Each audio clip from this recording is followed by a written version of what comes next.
Gracias, señora secretaria. Tiene la palabra asambleísta ponente, asambleísta Virgilio Hernández.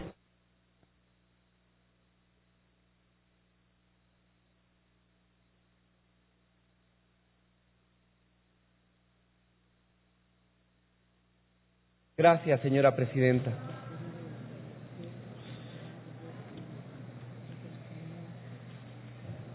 La Comisión de Régimen Económico presenta al Pleno de la Asamblea el informe para segundo debate de la Ley Orgánica de Incentivos Tributarios para varios sectores productivos e interpretativa del artículo 57 del COTAD, acogiendo precisamente múltiples intervenciones que existieron en el pleno anterior y que señalaban en la necesidad de dejar explícita una interpretación del alcance del artículo 547 del COTAD. Quiero señalar que este informe fue presentado y fue aprobado por la Comisión por unanimidad de los distintos sectores políticos que conformamos la Comisión.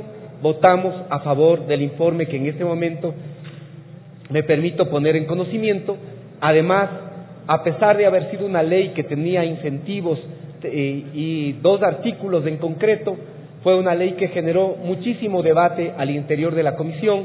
Recibimos a más de 25 representantes de distintos sectores gremiales y empresariales, 20 observaciones de asambleístas. Quiero indicar que algunas de las observaciones seguramente no están ni en el informe ni en la presentación, porque hasta el día de ayer recibimos observaciones que obviamente ya no las pudimos procesar.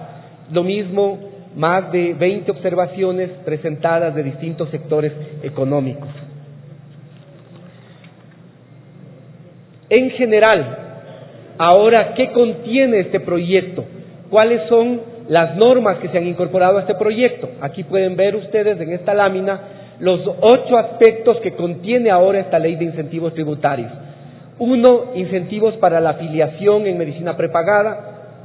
2, se aceptó una propuesta que realizó el Instituto Ecuatoriano de Seguridad Social respecto al copago, a que con unas determinadas condiciones pueda también, cuando hay afiliados a la Seguridad Social y que al mismo tiempo son afiliados a empresas de medicina prepagada, en esos casos y siempre que exista derivación, el Instituto Ecuatoriano de Seguridad Social pueda establecer el copago o el pago del deducible. Esto está sustentado en el anexo que se presentó en el informe. Ustedes podrán mirar los datos económicos que nos entregó el Instituto Ecuatoriano de Seguridad Social. 3, deducción tributaria para sectores de la economía popular y solidaria. También se amplía la consideración que en este momento existe a las microempresas para los sectores de la economía popular y solidaria, también para el segmento financiero de la economía popular y solidaria que no estaba considerado. Incentivos en rango del impuesto único. Este es un planteamiento que habíamos tenido de sectores, sobre todo agrícolas, ganaderos y del sector acuicultor. Por lo tanto, se incluyó también la modificación de el rango del impuesto único que ya estaba previsto y similar al que existe para la ley, el similar al que existe para los bananeros. Se mantuvo la estandarización en el cálculo del impuesto a los consumos especiales. Se incluyó también modificaciones en la devolución del anticipo. Me parece que esto es importante también reiterar. Se establece un incentivo, una exoneración en el impuesto a la salida de divisas para el retorno de capitales, y además se acoge lo que surgió en el primer debate para poder interpretar el artículo 547 del COTAD. Rápidamente paso estos temas que ya los vimos en el primer debate. En cuanto a la deducción tributaria, 100% para las micro y pequeñas empresas, 50% para las medianas y grandes empresas que contratan seguros de medicina prepagada para todos sus empleados. Se incluye aquí también los sectores de la economía popular y solidaria, y con esto permitimos que por un lado los empleados puedan tener una doble opción para poder atenderse la salud y al mismo tiempo que el Estado optimice la red de salud pública que permita una atención más pronta, sobre todo de aquellas personas que no tienen más que una sola opción.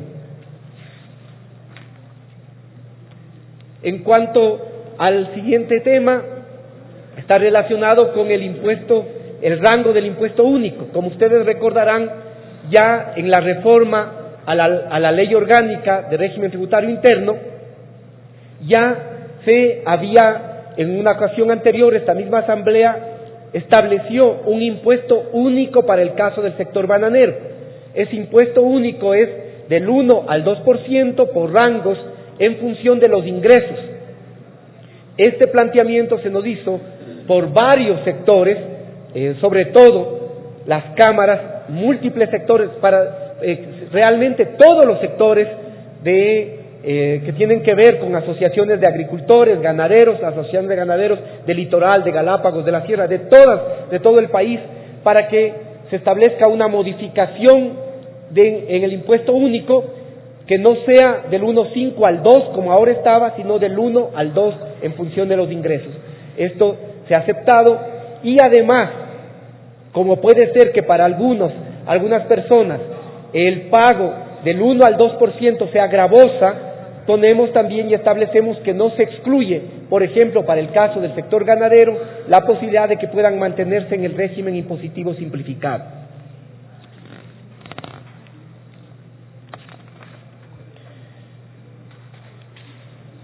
En lo que tiene que ver con la organización de la economía popular y solidaria, se incluye en la fórmula de cálculo del anticipo del impuesto a la renta, que se aplica a las personas naturales y sociedades no obligadas a llevar contabilidad. Esto es importante, sobre todo para las cooperativas que están en el segmento 5, sobre todo que se les da el mismo tratamiento que se les dio, o el mismo tratamiento que se dio a las microempresas en la reforma que también hicimos en la ley que aquí aprobamos, en la Ley de Equilibrio de las Finanzas Públicas que aprobamos en la Asamblea Nacional. Múltiples sectores nos plantearon en la comisión el tema del anticipo.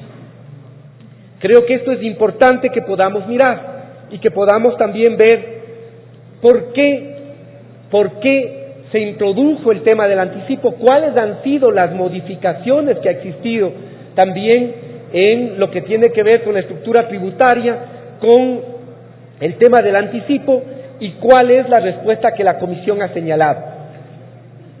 ¿Qué es lo que pasaba hasta antes del 2008? Y aquí podemos tener sobre esto distintas posiciones, pero hay unos hechos también que nos permiten mirar claramente la realidad. Que muchas empresas nos incrementaban activos que muchas veces no estaban vinculados con la actividad de la empresa, aumentaban patrimonio, pero no declaraban utilidades, no declaraban renta. ¿Qué pasaba? ¿Cuál es la realidad? Que antes del 2010 el tipo impositivo efectivo de las grandes empresas era del 0.4%. 0.4% pagaban en función de los ingresos. ¿Qué pasó luego del anticipo? Que ese porcentaje ha ido subiendo hasta en este momento estar en cerca de el 1.7% como tipo impositivo efectivo. Con lo cual se demuestra que el anticipo efectivamente permitió corregir un altísimo nivel de evasión que existía en el sector productivo del país. Por ello, nosotros consideramos que no se puede, en la comisión, además entendiendo que este es un proyecto que nació también de la iniciativa del Ejecutivo, hemos buscado una salida que, si bien es cierto, porque podemos tener distintas posiciones, y aquí aclaro, respecto del tema del anticipo y de que se mantenga o no el anticipo en la comisión, tenemos distintas posiciones políticas, distintas posiciones respecto a si debe o no mantenerse en este momento el anticipo. Yo particularmente sostengo que el anticipo a jugar un papel importante y que por lo tanto debe mantenerse incluso cuando actúa como impuesto único. Sin embargo, ¿qué es lo que sí hemos consensuado en la comisión?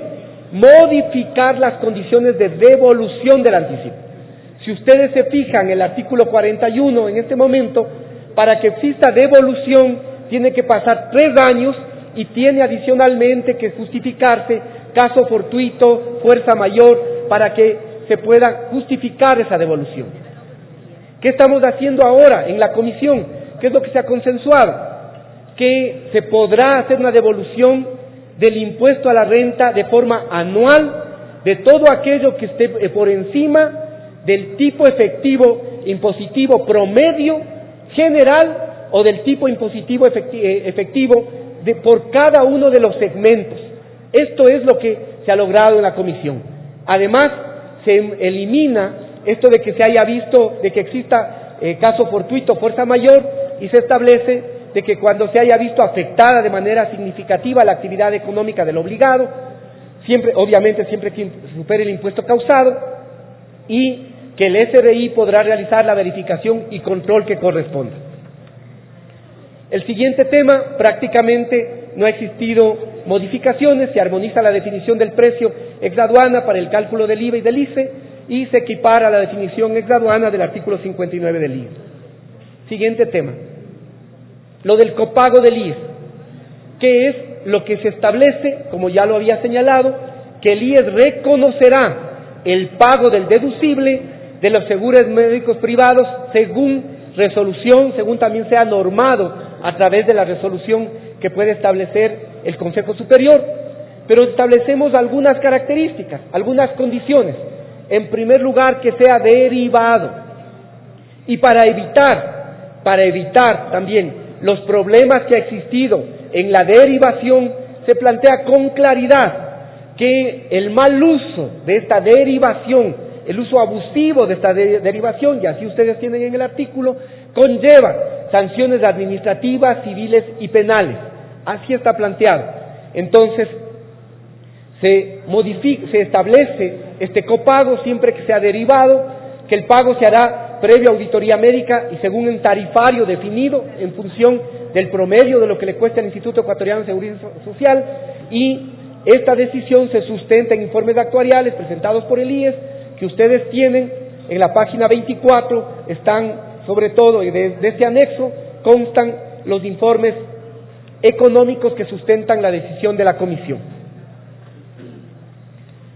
En cuanto al incentivo del sector transporte, prácticamente se mantiene la exoneración del impuesto a la propiedad de vehículos, de servicios públicos, de propiedad de los choferes profesionales, a razón de un vehículo por cada titular, así como los de propiedad de las operadoras de transporte público de pasajeros y taxis legalmente constituidas. Aquí se planteó que se amplíe a otros sectores de la transportación, pero básicamente lo que nosotros hemos hecho es mantener para aquellos, respecto de lo de la propiedad, ¿no? Respecto de la propiedad, lo de la fórmula del cálculo del anticipo es para todos, pero esto para la propiedad, para la exoneración del impuesto a la propiedad, únicamente de aquellos que tienen una tarifa regulada y que por lo tanto no pueden modificar, ni convenir, ni pactar, ni contratar el valor del flete.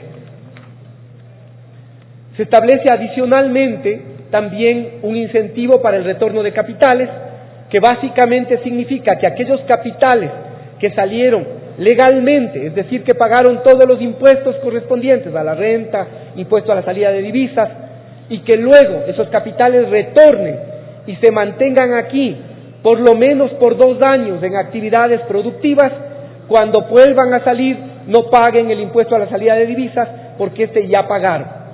Este es otro de los temas que también se establece, y atendiendo básicamente a planteamientos también del sector agricultor, ganadero y de múltiples intervenciones que existieron en el pleno en el pleno de la Asamblea Nacional, se incorpora una disposición interpretativa al artículo 547, y creo que es importante que podamos explicar esta disposición interpretativa. ¿Qué es lo que dice el actual artículo 547?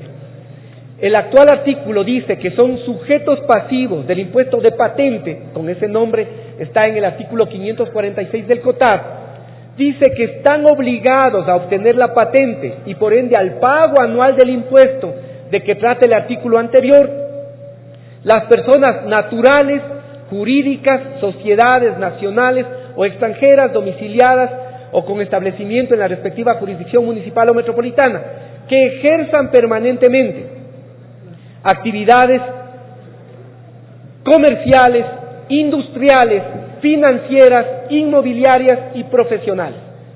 Si uno mira el artículo no requeriría de interpretación. De la misma forma que otro impuesto que se ha estado cobrando de manera extensiva, ¿sí?, que bajo el argumento de que no se realiza actividades agropecuarias, que no se realiza las dos, el impuesto al 5 por mil, que de igual forma, cuando uno ve el artículo 547 del COTAD, uno encuentra que no haría falta interpretación, está muy claro. Pero muchos municipios, ¿qué es lo que hicieron? Muchos municipios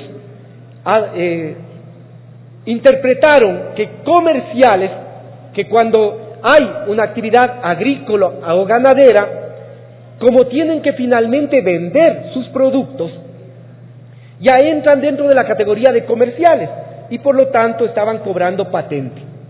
Me parece que eso lo que hace, más allá de buscar afectar de ninguna manera, ese es el espíritu, a los gobiernos autónomos descentralizados, lo que hace es corregir precisamente estos abusos que se estaban realizando y se interpreta de la siguiente forma.